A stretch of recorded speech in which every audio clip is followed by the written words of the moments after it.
Kristen Ellie Salazar Fermon o mas kilala bilang Christy Fermon ng Philippine showbiz.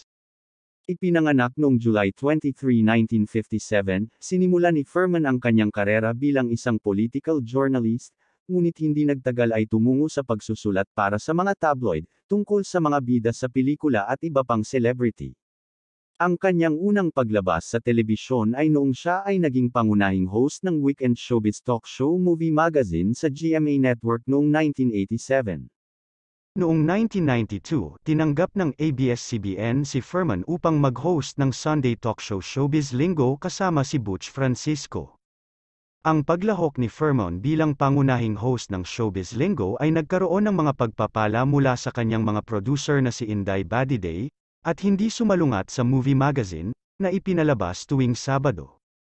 Ngunit noong 1994, tuluyang umalis si Fermon sa Movie Magazine at GMA Network pagkatapos niyang pumirma ng eksklusibong talent contract sa ABS-CBN, na bilang kapalit ay ginamit ang bagong titulo ni Fermon bilang 90s Queen of Intrigues, sa pamamagitan ng pagbibigay sa kanya ng pang-araw-araw na talk show na Christy Per Minute na nagsimulang ipalabas noong 1995.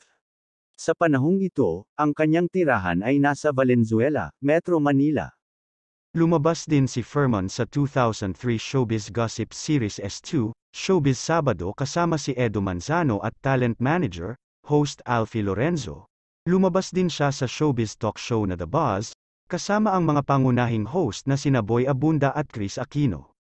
Si Fermon ay sinuspinde ng pamunuan ng ABS-CBN na epektibo noong ika-15 ng Oktubre taong 2008, hanggang ika-31 ng Desyembre taong 2008, sa parehong The Buzz at sa programa sa radyo showbiz mismo ng DZMM, dahil sa mga kontrobersyal na issue sa pagitan niya at ng dating aktres na si Nadia Montenegro.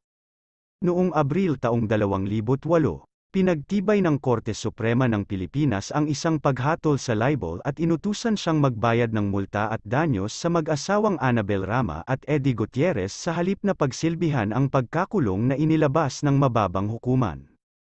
Noong 2010, bumalik si Fermon sa TV5 bilang isa sa mga pangunahing host ng lingguhang showbiz talk show Paparazzi, kasama niya si Mo Twister at dating The Buzz co-host Rufa Gutierrez.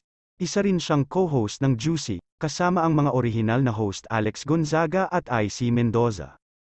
Noong ika-8 ng Nobyembre taong 2010, bumalik siya sa radyo nang ang kanyang entertainment news program Christy Per Minute ay inilunsad sa Radyo 5 92.3 News FM na ngayon ay 92.3 Radyo 5 True FM. Simulcast din ang nasabing programa sa Aksyon TV na ngayon ay 1PH.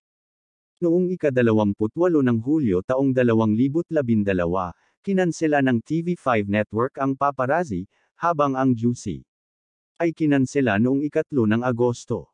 Nagsimulang i-host ni Fermon ang Latest, noong ika-4 ng Agosto ng parehong taon. Tinagurian din si Christy Fermon sa henerasyong ito bilang pambansang Marites. Napapapanood rin si Fermon sa kanyang YouTube channel na ang Showbiz Now Na, kasama sina Romel Chica at Wendell Alvarez.